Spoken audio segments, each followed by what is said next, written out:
મારા રુદા ને રાણો સાંભળ્યો આજ આવી હાડી બીજ 12 બીજ છે દરેક બીજનું મહત્વ નોખું નોખું છે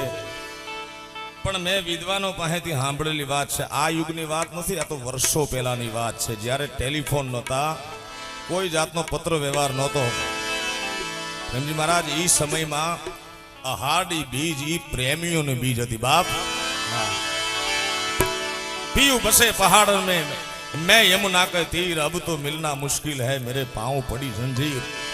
एवी परिस्थिति में एक बीजा ने कॉल दीधा हो भले 4 महीना बाकी हो 6 महीना 8 महीना पण वायदो ई कर्यो के हाडी बीजना दर्शन तू ही करजे ने हुई करीश बेनी नजर अहींया भेगी थाती होय कारण के आब मां झीणी जबू के बीजड़ी रे